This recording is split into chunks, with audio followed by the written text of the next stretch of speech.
Hello दोस्तों, हमारे YouTube channel बंदेवी study में आपका स्वागत है। आज हम आपके लिए यहाँ दोस्त जो भी हमारे भाई बीएसएफ, एचसीएम या एएसआई और जो सीआईएसएफ है, यह एडिट करने में मिस्टेक हो गया भाई, सीआईएसएफ फायरमैन के लिए हिंदी क्लास। तो हमारे जो भी भाई इसका फिजिकल निकाल कर आए हैं, तो सबसे पहले दोस्त जिन लोगों ने दौड़ मारा है उन लोगों के लिए यह बहुत ही महत्वपूर्ण क्लास रहने वाली है। तो इस वीडियो में मैं दोस्त आपके लिए टोटल 25 प्रश्नों को लेकर आया हूँ। तो आप लोग इस प्रैक्टिस सेट में लास्ट तक बने रहिए। जो आपका एग्जाम होने वाला है वह आपका एग्जाम कभी भी हो सकता है। तो आप लोग अपनी तैयारी को मजबूत करने के लिए इस चैनल को सब्सक्राइब कर लीजिए और इस प्रैक्टिस सेट में लास्ट तक जरूर बने रहिए। तो चलिए हम लोग शुरू करते हैं। तो देखिए दोस्त, मैं उन्हीं प्रश्नों को लेकर आया हूँ जो 100% आपके एग्जाम में पूछे जाने की संभावना है। तो आप लोग बीएसएफ, एचसीएम या एएसआई और सीआईएसएफ फायरमैन का दौड़ पास किए हैं। तो टोटल 25 प्रश्न हिंदी की क्लास में लास्ट तक बने रहिए और चैनल को सब्सक्राइब भी कर लीजिए, क्योंकि मैं जब भी हिंदी की क्लास आपकी वीडियो अपलोड करूं या प्रैक्टिस सेट लेकर आऊं, तो सबसे पहले जो नोटिफिकेशन है वह सबसे पहले आप तक पहुंच सके। तो सब्सक्राइब इसीलिए किया जाता है क्योंकि नोटिफिकेशन आपको सबसे पहले मिले। तो चलिए मैं प्रश्न संख्या 1 को से स्टार्ट करता हूँ। हमारा प्रश्न संख्या 1 है, हिंदी भाषा का जन्म किस भाषा से हुआ है? तो हिंदी भाषा का जो है जन्म यह संस्कृत भाषा से हुआ है। तो इस जो प्रश्न का उत्तर है वह हमारा ऑप्शन ए होगा, संस्कृत भाषा से। अगला प्रश्न है, हिंदी भाषा का व्याकरण किसने लिखा था?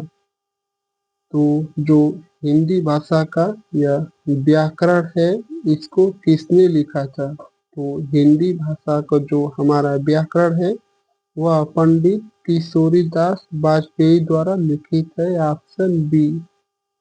अगला प्रश्न है, हिंदी दिवस कब मनाया जाता है? तो जो हिंदी दिवस है यह प्रत्येक वर्ष 14 सितंबर को मनाया जाता है। देखिए दोस्त, हिंदी दिवस मनाने की 2 तारीख है। एक है राष्ट्रीय हिंदी दिवस। राष्ट्रीय हिंदी दिवस प्रत्येक वर्ष 14 सितंबर को मनाया जाता है। अगर आपको कहेगा कि विश्व हिंदी दिवस किस तारीख को मनाया जाता है, तो वह प्रत्येक वर्ष 10 जनवरी को मनाया जाता है। विश्व हिंदी दिवस प्रत्येक वर्ष 10 जनवरी और राष्ट्रीय हिंदी दिवस प्रत्येक वर्ष 14 सितंबर को मनाया जाता है। ऑप्शन बी होगा इस प्रश्न का उत्तर। अगला प्रश्न है, हिंदी वर्णमाला में स्वर कितने होते हैं? तो हिंदी जो वर्णमाला है उसमें स्वरों की संख्या टोटल 11 होती है। तो इस जो प्रश्न का उत्तर है दोस्त वह हमारा ऑप्शन ए होगा। और यह जो है दोस्त, यह अंग और अह, यह जो दोनों हैं इन लोगों को अयोग वाह कहा जाता है। यह स्वर ना स्वर है ना ही व्यंजन है, ये इन लोग को अयोग वाह कहा जाता है और अयोग वाह की संख्या 2 होती है। तो ऑप्शन ए होगा इस प्रश्न का उत्तर। अगला प्रश्न है, हिंदी में व्यंजन कितने होते हैं? तो जो हिंदी में व्यंजनों की संख्या है वह टोटल 36 होती है। तो चलिए हम लोग ऑप्शन में देखते हैं। ऑप्शन बी में दिया है, हिंदी में व्यंजनों की संख्या टोटल 36 होती है। ऑप्शन बी होगा इस प्रश्न का उत्तर, 36। अगला प्रश्न है, राम खेलता है वाक्य में राम कौन सा कारक है? तो राम खेलता है, तो राम खेलता है या वाक्य में कौन सा कारक है? तो यह कर्ता कारक है। तो इस जो प्रश्न का उत्तर होगा दोस्त वह हमारा ऑप्शन ए होगा। देखिए दोस्त, आप इसके साथ कुछ और भी जानकारी लिख लीजिए। देखिए, कारक को परसर्ग भी कहा जाता है। तो यह जो कारक है इसको परसर्ग भी कहा जाता है। इसको आप लोग अच्छे से ध्यान रखिए, क्योंकि राम खेलता है परसर्ग भी पूछ सकता है। तो राम खेलता है कौन सा कारक है, तो कर्ता कारक है। तो और कारकों की संख्या टोटल 8 होती है। इनका अलग अलग चिन्ह होता है। जैसे कर्ता ने कर्म को करण से के द्वारा साधन की बात करता है। संप्रदान को के लिए अपदान से अलगाव अधिकरण में पर संबोधन हे अरे वाह। और जिसमें विस्मयादि बोधक चिन्ह रहते हैं। और एक और है संबंध कारक, जिसमें का के की ना ने नी रा री री ये सब चिन्ह आते हैं। तो इस प्रश्न का उत्तर ऑप्शन ए होगा। अगला प्रश्न है, सूरज शब्द में कौन सा उपसर्ग नहीं है। तो सूरज शब्द में कौन सा उपसर्ग नहीं है। तो इस सूरज में कौन सा उपसर्ग नहीं है। तो सूरज, तो दोस्तों अगर इसको हम सू को निकाल देते हैं, देखिए यह जो उपसर्ग और प्रत्यय होते हैं, सबसे पहले मैं आपको बता दूं, उपसर्ग और प्रत्यय जो होते हैं यह प्रमुख रूप से दोनों ही शब्दांश होते हैं। और आपको ऐसा शब्द निकालना है, देखिए उपसर्ग में शब्द के जो उपसर्ग है इसके शब्द में अगले अक्षर को निकाला जाता है, और जो प्रत्यय है इसके अंत वाले अक्षर को निकाला जाता है। ठीक है, तो ऐसा शब्द जिसका कोई अर्थ हो, तो टू को हम निकाल देते हैं उपसर्ग में, तो रज। रज, तो यह क्या शब्द है, इसका कोई अर्थ नहीं है। इसलिए इस प्रश्न का उत्तर हमारा ऑप्शन डी होगा, कोई नहीं। सूरज शब्द में कोई भी उपसर्ग नहीं है। तो ऑप्शन डी होगा इस प्रश्न का उत्तर। अगला प्रश्न है, हिंदी में समास कितने प्रकार के होते हैं। तो सबसे पहले मैं आपको बता दूं दोस्त, समास का विलोम शब्द व्यास होता है। और समास के कुल 6 भेद होते हैं। तत्पुरुष समास, कर्मधारय समास, अव्ययीभाव समास, बहुब्रीहि समास, ऐसे ही टोटल 6 होते हैं। तो समास के कुल 6 भेद होते हैं। ऑप्शन सी होगा इस प्रश्न का उत्तर। अगला प्रश्न है, अंधा शब्द का विलोम क्या होगा। तो अंधा शब्द का जो विलोम है वह क्या होगा। तो जो देखता हो यानी कि नेत्रवान हो। तो इस जो प्रश्न का उत्तर है ऑप्शन सी होगा इस प्रश्न का उत्तर। अंधा का विलोम नेत्रवान होगा। अगला प्रश्न है, हिंदी में तत्सम शब्द किसे कहते हैं। जो संस्कृत से सीधे लिए गए हैं उन्हें कहा जाता है। तो यह जो है हिंदी में तत्सम शब्द किसे कहते हैं, तो जो संस्कृत से सीधे कुछ बदलाव के कारण लाए गए हैं उन्हें ही तत्सम शब्द का कुछ बदलाव हो जाएगा उसमें, तो वह तद्भव शब्द हो जाएगा। लेकिन जो संस्कृत से सीधे शब्द लिए गए हैं उन्हें तत्सम शब्द कहते हैं। ऑप्शन ए होगा इस प्रश्न का उत्तर। अगला प्रश्न है, जल्दी जल्दी किस प्रकार का शब्द है। तो जल्दी जल्दी यह तो रिपीट हो रहा है, यानी कि पुनरुक्त शब्द है। तो इस जो प्रश्न का उत्तर है वह हमारा ऑप्शन सी होगा, पुनरुक्त शब्द। अगला प्रश्न है, नाचना में कौन सी धातु छुपी है। तो नाचना में कौन सी धातु छुपी है, और यह जो धातु आप लोग समझ रहे हैं, जो क्रिया के मूल रूप को धातु कहते हैं। क्रिया के मूल रूप को धातु कहते हैं। ठीक है, मूल रूप को धातु कहते हैं, इसको आप अच्छे से याद कर लीजिए। तो नाचना में कौन सी मूल क्रिया है, उसे धातु कहा जाता है। तो वह जो है हमारी नृत्य। नृत्य है मूल धातु है। ऑप्शन सी होगा इस प्रश्न का उत्तर। अगला प्रश्न है, हिंदी भाषा किस लिपि में लिखी जाती है। तो हिंदी भाषा जो है वह देवनागरी लिपि में लिखी जाती है। इस प्रश्न का उत्तर दोस्त हमारा ऑप्शन बी होगा, देवनागरी लिपि। अगला प्रश्न है, विद्या शब्द का समानार्थी शब्द क्या है? तो विद्या शब्द का जो समानार्थी शब्द है वह है हमारा ज्ञान। ऑप्शन ए होगा इस प्रश्न का उत्तर। अगला प्रश्न है, गाय शब्द में कितने अक्षर हैं? तो गाय शब्द में कितने अक्षर हैं? तो गाय लिख दीजिए आप लोग, कितने अक्षर हैं? एक ये ग, एक ये य, यानी एक और एक इक्वल 2। इस प्रश्न का उत्तर हमारा ऑप्शन 2 होगा। गाय में 2 शब्द अक्षर हैं। नदी शब्द में कौन सा लिंग है? तो कौन सी नदी है? यहाँ देखिए दोस्त, जो नदियों के नाम है वह स्त्रीलिंग होते हैं।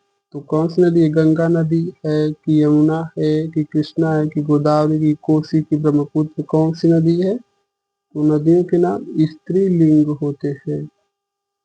और जो सागरों के नाम होते हैं, जो सागर हैं, इनके नाम प्रशांत महासागर, अंटार्कटिक महासागर, तो इनके नाम जो है वह पुल्लिंग होते हैं। इसको आप अच्छे से ध्यान रख लीजिए। ऑप्शन बी होगा इस प्रश्न का उत्तर, स्त्रीलिंग। अगला प्रश्न है, गृह शब्द का तद्भव शब्द क्या होगा? तो यह जो गृह है, इस शब्द का तद्भव शब्द क्या होगा? तो वह होगा हमारा घर।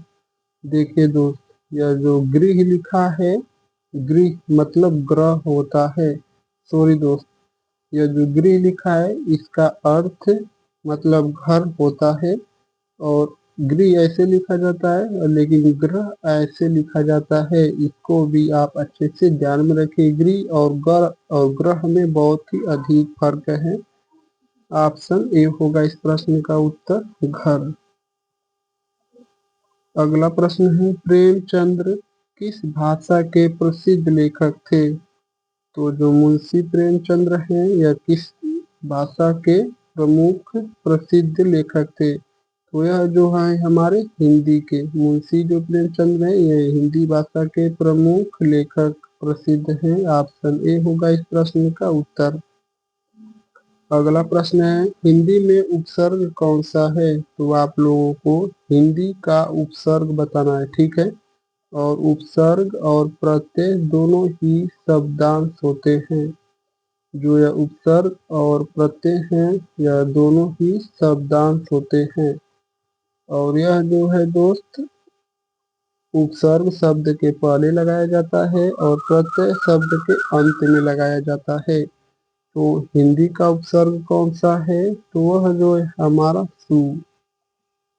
जैसे हम लिख देते हैं सुशासन, तो इसमें सु उपसर्ग हो गया और शासन का अर्थ हो गया अधिकार। इस प्रश्न का उत्तर होगा हमारा ऑप्शन ए, सु। अगला प्रश्न है, शब्द किस भाषा का शब्द है? तो देखिए दोस्त, यह तो बहुत अच्छा प्रश्न है। शब्द किस भाषा का शब्द है? तो शब्द जो है यह हमारा प्रमुख रूप से संस्कृत भाषा का शब्द है। तो ऑप्शन सी होगा इस प्रश्न का उत्तर, संस्कृत। अगला प्रश्न है, हिंदी का प्रथम महाकाव्य कौन सा है? तो हिंदी का जो प्रथम महाकाव्य है वह है तुलसीदास द्वारा रचित हमारा रामचरितमानस। तो इस जो प्रश्न का उत्तर होगा दोस्त, वह हमारा ऑप्शन ए होगा, रामचरितमानस। Option A. अगला प्रश्न है, चलो वाक्य में चलो किस प्रकार का शब्द है? तो यह चलो या चलना, यह एक प्रकार की क्रिया है। तो क्रिया उसे कहते हैं जिससे कार्य का होना या करना पाया जाता है। और क्रिया के दो भेद होते हैं, एक है सकर्मक क्रिया, दूसरी है अकर्मक क्रिया। सकर्मक क्रिया में कर्म का होना पाया जाता है, अकर्मक क्रिया में सकर्म का होना नहीं पाया जाता है। तो इस जो प्रश्न का उत्तर है वह हमारा ऑप्शन बी होगा, क्रिया।